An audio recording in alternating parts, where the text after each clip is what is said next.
시청자 여러분 안녕하십니까? BTV 뉴스입니다. 먼저 이 시각 주요 뉴스입니다. 부산 지역 초등학교에 급식실이 부족한 것으로 나타났습니다. 여기에 급식 노동자들의 노동 강도도 높아 처우 개선 목소리도 높습니다.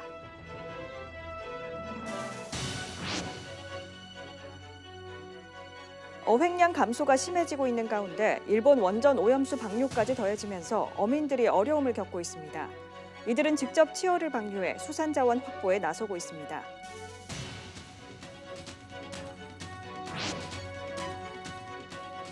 남구 우암동의 국가등록 문화재인 소막사가 복원 사업을 마무리하고 8년여 만에 일반에 공개됐습니다. 복원된 소막사를 소개합니다.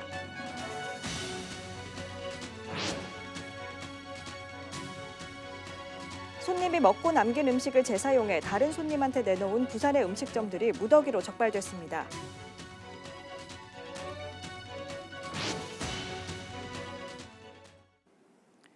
부산 지역 초등학교에 급식실이 부족한 것으로 조사됐습니다. 10곳 중 4곳에 급식실이 없는데도 환경 개선은 더디기만 합니다. 여기에 학교 급식 노동자의 열악한 처우를 걱정하는 목소리도 높은데 이들의 부담은 더욱 늘어날 것으로 보입니다. 박철우 기자입니다. 부산의 한 초등학교 급식실. 아이들의 점심을 준비하는 조리원들의 손길이 분주합니다. 오전 7시부터 시작된 급식 준비. 대량으로 반찬을 만들다 보니 신경 쓸 게 한두 가지가 아닙니다. 이어 점심시간, 아이들이 하나둘 급식실로 향하고 점심 식사를 합니다. 학교 급식실을 이용하는 아이들은 1000여 명. 하지만 부산 지역 초등학교 3분의 1은 급식실 부족을 겪고 있습니다. 이처럼 학교 급식 식당이 있는 곳은 그나마 다행입니다. 부산 지역 전체 초등학교 305곳 가운데 38%가 급식실이 없어 교실에서 배식을 하고 있는 것으로 조사됐습니다. 3부제를 하다 보면은 시간에 맞춰서 급식을 못하는 학생들 있지 않습니까? 그래서 그 제 시간에 급식을 할 수 있도록 그런 체계적인 급식 문화가 필요하다는 거예요. 급식실 부족으로 급식 종사자들의 부담은 더욱 늘고 있습니다. 급식실이 부족해 교실에서 배식을 할 경우 신경 쓸 게 더 많기 때문입니다. 부산의 경우 전국적으로 높은 배치 기준으로 인력이 부족해 노동 강도도 높은 편입니다. 부산 지역 학교 급식 종사자는 3천여 명으로 7대 광역시 중 1인당 급식 인원이 평균 111.7명보다 많은 121명으로 나타났습니다. 급식 종사자들은 적정 인원을 충원하지 않고서는 산업재해 문제도 피해갈 수 없다고 말합니다. 또 지금 한 사람이 손목 인대가 늘어나서 지금 못 나오고 있는데 대체 조리원을 저희가 구하다가 어쩔 때는 못 구하면 저희끼리 그냥 하고. 하반기에는 더 걱정입니다. 학교 급식실 노동자의 대거 결혼 사태가 예상되기 때문입니다.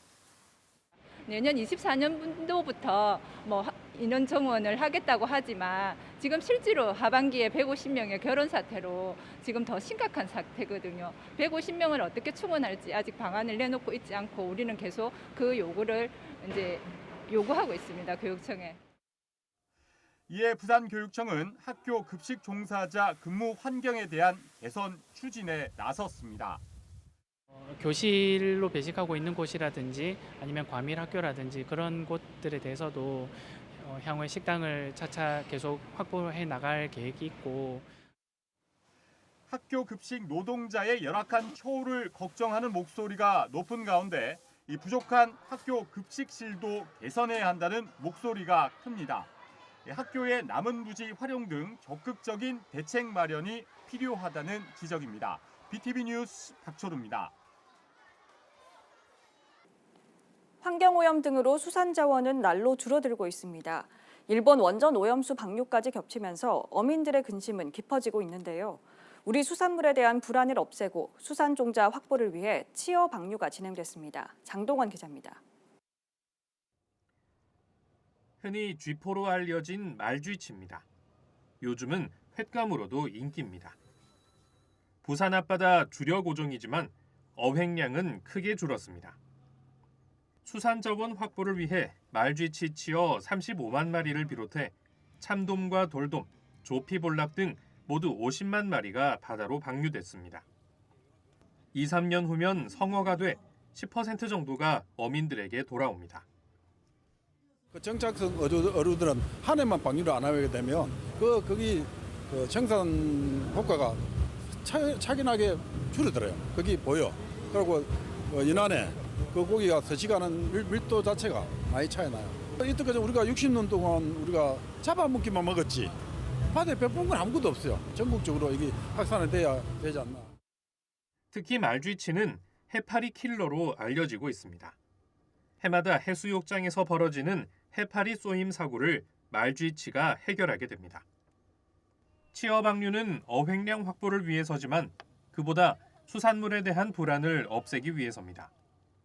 후쿠시마 원전 오염수 방류에 대해 어민들은 오염수의 위험 여부에 앞서 국민들의 수산물 외면이 더욱 걱정입니다. 고기를 잡으면 뭐합니까? 먹지를 안 하는데 그러니까 여러 가지 문제를 갖다가 걱정하지 않습니까? 그걸 우리가 먼저 검열을 해야 되겠죠. 산지 업반장에서 검열을 해서 우리 국민들이 안심하다, 좋은 고기다, 아무 이상이 없다는 걸 보여줄 수 있는 게 가장 좋지 않나 그래요. 대형 기선 저인망 수협은 지금까지 치어 700만 마리를 방류했고 이날 치어 방류는 송도 암남공원에서도 진행됐습니다. BTV 뉴스 장동원입니다. 일제강점기 때 우리나라 소수탈의 역사를 간직하고 있는 남구 우암동 소막사가 복원 사업을 마무리했습니다. 남구는 개관식을 갖고 오는 20일쯤 일반에 공개할 예정입니다. 김석진 기자의 보도입니다. 1924년 건립된 것으로 추정되는 우암동 소막사입니다. 복원 사업으로 외형을 살려 재단장했습니다. 구조물 일부는 원형을 유지하고 있습니다. 내부는 크게 전시 커뮤니티 공간으로 꾸몄습니다. 일제강점기 소막사에서 한국 전쟁 땐 피난민들의 임시 거주지로 그 이후 노동자들의 주거지로 변모하는 시대상을 살펴볼 수 있습니다. 마룻바닥이 있거든요. 그러면은 마룻바닥을 들면은 밑에 부엌 아궁이가 나옵니다. 그 연탄 부엌이 그거를 이제 안에 냄비 같은 거, 속 같은 거 이거 끓이고 나무 불때 가지고도 밥을 해 먹기도 하고요. 주로 방 안에는 중간에 베니를 합판을 치가지고 천장에는 등을 한 개만 달아가지고 양쪽 방에 불이 들어갈 수 있도록 하고. 소막사 원형 복원은 사업 시작 8년여 만입니다. 부지 매입과 복원 중 발굴된 문화재들로 사업이 늦춰진 겁니다. 사업비만 30억 원이 투입됐습니다. 복원 중 발굴된 우물터와 구들장, 일부 벽체는 원형 그대로 보존 처리했습니다. 소막사에서 주거지로 바뀐 모습도 그대로 보존되어 있습니다. 제 뒤로 보이는 벽체에는 대나무 쌀과 흙을 이용해 벽을 만든 모습이 그대로 남아 있습니다. 이 소막사는 2018년 5월 국가등록문화재로 지정됐습니다. 또 지난해엔 유네스코 세계유산 잠정 목록에도 등재됐습니다. 남구는 8일 준공식을 갖고 안내요원 등을 배치해 오는 20일 일반에 개방할 예정입니다. 6월에는 우리 소막마을의 관광 자원을 활성화하기 위해서 기획 투어로 평화수도로 스토리 투어를 운영하니까 많은 관심과 참여 부탁드립니다. 남구 우암동에는 일제강점기 때 19동의 소막사가 있었던 것으로 알려져 있습니다. 남구는 이번에 복원된 소막사를 중심으로 주차장 확보 등 편의시설을 마련하고 전통시장 등과 연계한 관광 투어 코스 개발에 적극 나설 계획입니다. 한편 복원된 소막사는 오전 9시부터 오후 6시까지 개방되며 매주 월요일은 문을 닫습니다. BTV 뉴스 김석진입니다. 손님이 먹고 남긴 음식을 재사용한 부산의 음식점들이 무더기로 적발됐습니다. 심지어 단속 수사관이 음식점에서 식사하고 남은 반찬을 그대로 손님상에 제공하려다 덜미를 잡힌 곳도 있었습니다. 김윤정 기자입니다. 부산의 한 음식점입니다. 손님이 먹고 남긴 반찬이 다시 주방으로 돌아갑니다. 이내 다른 손님에게 내놓은 반찬에서 먹고 남긴 김치가 다시 재사용됐습니다. 제가 짠 겁니다. 아까 밥 먹으면서 어떻게 하는가 보기 위해서. 그래서 제가 짠합니다.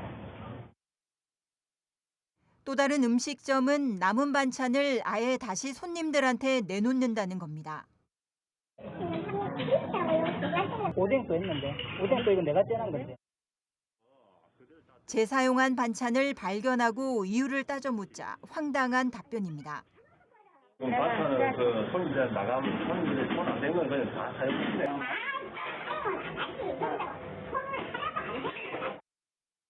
남은 음식을 재사용한 음식점 8곳 등 불법 행위를 한 음식점 11곳이 부산시 특사경에 적발됐습니다. 이는 특사경이 기사식당과 국밥집, 정식집 등 225곳을 대상으로 기획수사한 결과입니다. 특사경은 남은 음식물을 재사용한 영업자 등에게 관련법에 따라 3년 이하의 징역과 3천만 원 이하의 벌금에 처할 계획입니다. 식당 등에서 반찬 재사용 등 불법 행위를 목격한 경우에는 부산시 누리집 위법 행위 제보 등을 통해 제보할 수 있습니다. BTV 뉴스 김윤정입니다.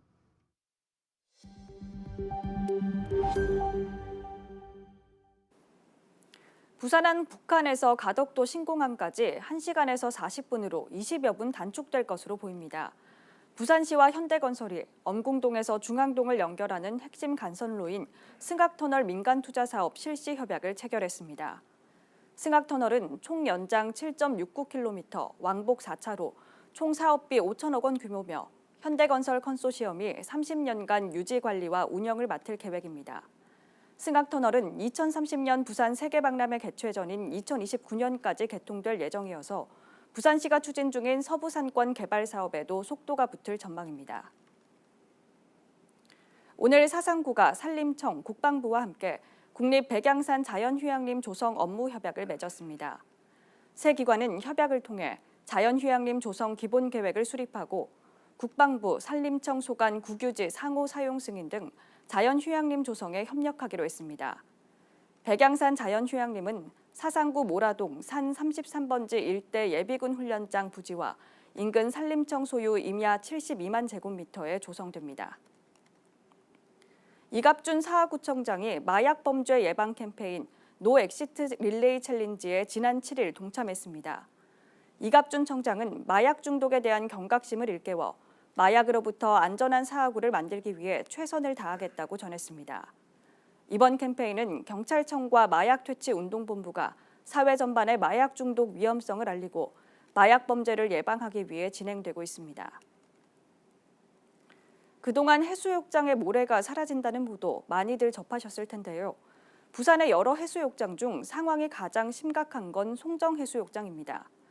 해양수산부 조사에 따르면 전국에서 부산의 해수욕장 연안 침식 상태가 가장 좋지 않고 이 중 송정해수욕장은 D등급 가장 심각하다는 평가를 받았습니다. 이에 따라 해수욕장의 모래 투입이 결정됐는데요.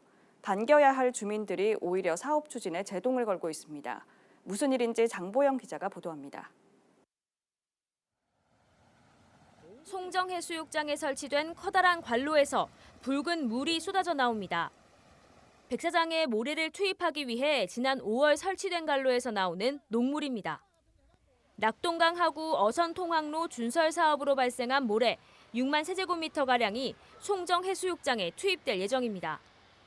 주민들은 육안으로 보기에도 관로가 녹슬고 노후했다며 바다 오염까지 우려된다고 지적합니다. 그 바깥에는 또 끼어가고 안에 녹이 엄청 끼어가 있었어요. 그 바다 속에 설치된 갈로는 녹을 안 틀고 밖에 있는 거나 한 10개 정도 가량을 녹을 털었어요. 이게 녹물이 나온다. 이야기를 하니까 강수구청 녹물은 바다에 투게도 된다. 모래 질에 대한 우려도 나옵니다. 강서구에서 들어오는 모래 입자가 송정 백사장과는 맞지 않다는 겁니다. 까칠하고 입자가 있는 송정 모래에 비해 이번에 투입될 모래는 낙동강 하구 근처에서 채취해와 갯벌의 흙처럼 입자가 고운 것으로 알려졌습니다. 관광지의 바닷가부터 해야 돼. 황사 현상이 다 일어납니다. 연안 정비 사업에 맞지 않는 모래라 말입니다. 규격에. 해운대구는 송정해수욕장이 부산 해수욕장 중에도 가장 침식이 심각하기 때문에 모래를 채워넣는 사업이 꼭 필요하다는 입장입니다. 하지만 주민 민원이 계속되는 만큼 충분히 고려한 뒤 사업을 이어가겠다고 해명했습니다. 이런 또 민원에 대해서 좀 확인하는 대로 저희가 강서구하고 협조해서 지금 신속하게 추진하려고 준비를 개장하기 전까지 저희가 최대한 좀 신속하게 민원인이나 주민들이나 관광객들한테 피해가 없도록. 일각에서는 모래를 투입하기 위한 예산이 이미 확보됐으니 송정에 맞는 모래를 찾아 사업을 신중히 진행해야 한다는 목소리도 나옵니다. 298억의 대수부 공사가 양빈 사업 공사가 지금 예정되어 있거든요. 성분과 이런 것들을 다 파악해서 제대로 넣어달라. 우리 해운대구 송정동이 관광지로서의 역할을 잘 할 수 있는.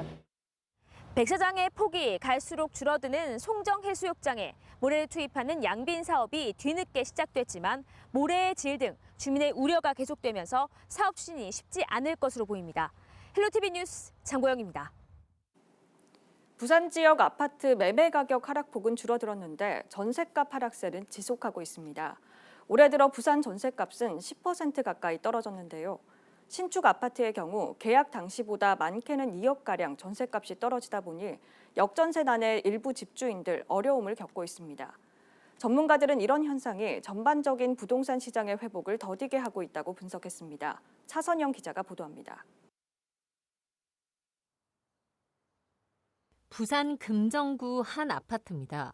2021년 부산 전셋값이 고점이었던 2년 전 입주가 시작됐습니다.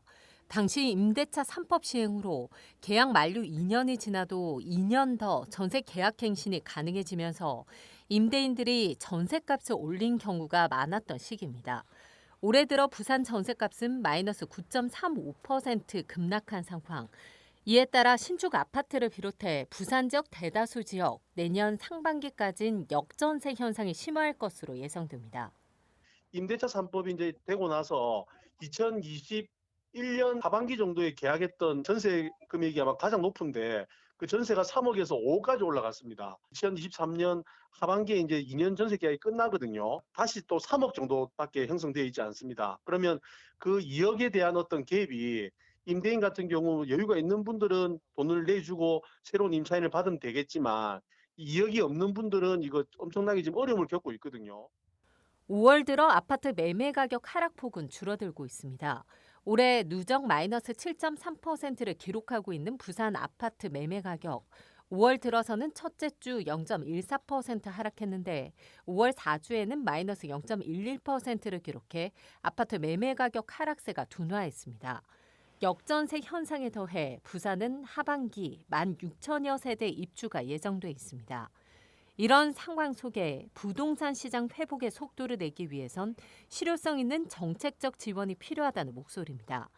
집주인이 세입자에게 돈을 돌려준다는 차원에서의 그 역전세 방지책으로서 대출에 있어서 DSR을 좀 완화시켜서 대출 규제를 완화하게 되면은 결국 이자는 감당은 집주인이 하지만 세입자는 역전세가 발생되더라도 원하는 시기에 전세금을 받아서 다른 곳으로 이전해 가면서 당장 마주한 역전세난의 어려움은 해소하고 전세입자들을 비롯해 아파트를 매매하려는 실수요자를 늘릴 수 있다면 침체한 부동산 시장의 활기를 불어넣을 수 있다는 이야기입니다. 경기 침체가 장기화하면서 올해도 집값 하락세가 지속될 것으로 보입니다. 다만 역전세와 전세 사기 등 전세 시장의 혼란이 해소되고 기준금리 하락, 대출 규제 완화 등으로 반등의 기회도 있을 것이라고 전문가들은 전망했습니다. 헬로티비 뉴스 차선영입니다. 부산 지역 청년 농업인들이 2030 부산 세계박람회 유치를 기원하는 농그림을 그리며 구슬땀을 흘렸습니다. 이들은 올해 풍년 농사만큼이나 오는 11월에 있을 최종 개최지 선정까지 많은 시민들의 관심과 사랑을 당부했습니다. 박재한 기자입니다. 축구장 크기만한 논에 청년 농업인 20여 명이 모였습니다. 농번기도 제쳐두고 2030 부산 세계박람회 유치를 기원하는 논그림 그리기에 도전했습니다. 부산 홍보 캐릭터 부기가 등장해 2030 엑스포 최종 개최지로 부산 선정의 염원을 담고 있습니다. 지금 2030 세계 엑스포 그거 기원하는 마음에 그냥 한번 열심히 해보자 이래가지고 참 잘 됐으면 좋겠고, 이게 지금은 좀 듬성듬성해 보일 수 있는데 이게 나락이 좀 크고 나면 색깔도 예쁘고 이제 경전철 위에 다니니까 위에서 보면 예쁘다고들 많이 해주시더라고요. 그런 거 보면 또 뿌듯하고. 올해 7년째를 맞은 논그림 사업은 매년 한 가지 주제를 논의에 구현해 시민들의 관심을 끌고 있습니다. 일반벼 외에 흰색과 노란색, 자주색 등 3가지 유색벼를 활용합니다. 매년 우리 부산시에 중요한 이슈가 되는 과제들을 매년 우리가 공문으로 전실과에 물어보고 그중에서 괜찮은 주제를 가지고 매년 하고 있습니다. 옛날에는 출산 보육도 했고요. 그다음에 우리 가덕도 신공항도 했었습니다. 2030 세계박람회는 오는 11월 말 최종 경쟁 프레젠테이션을 마친 직후 BIE 회원국 투표로 개최국이 결정될 예정입니다. 완성된 논그림은 오는 8월에서 9월쯤 경전철 대저역과 등구역 사이 구간에서 감상할 수 있습니다. BTV 뉴스 박찬입니다. 이어서 포토뉴스입니다. 대한노인회 부산 남구지회는 지난 5월 31일 1박 2일간의 일정으로 무주 해인연수원으로 36명의 경로당 관계자들이 2023년도 노인 지도자 양성 교육을 다녀왔다고 밝혔습니다. 부산 남구는 지난 6일 관내 현충시설인 6.25 참전기념비 앞에서 나라를 지키고 사랑한 보훈 대상자에 대한 예우와 존경의 마음을 담아 추념 헌화했습니다.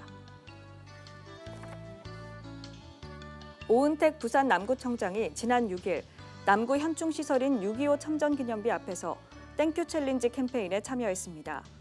땡큐 챌린지는 정전 70주년을 맞아 유엔 참전국과 6.25 참전 유공자의 희생과 공헌을 기리고 감사하는 사회적 분위기 조성을 위한 캠페인으로 부산지방보훈청을 시작으로 릴레이 형식으로 진행됩니다.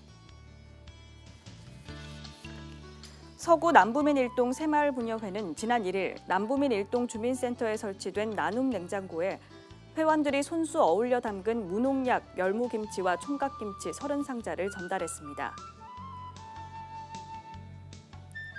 서구자원봉사센터 구덕골 자원봉사 캠프는 지난 2일 시약센터마을 어르신 안부 묻기와 주변 환경정비 활동을 실시했습니다.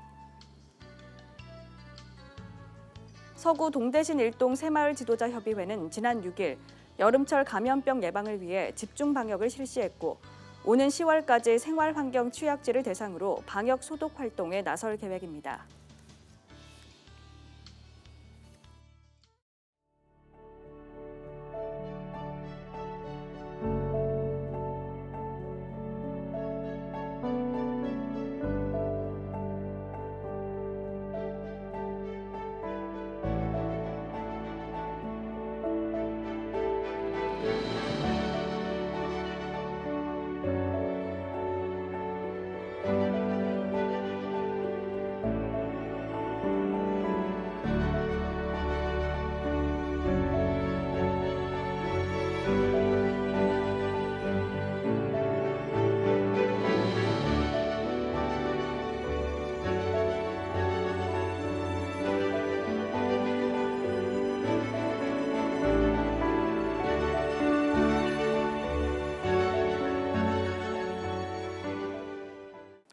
이상으로 BTV 뉴스를 마칩니다. 시청해주신 여러분 고맙습니다.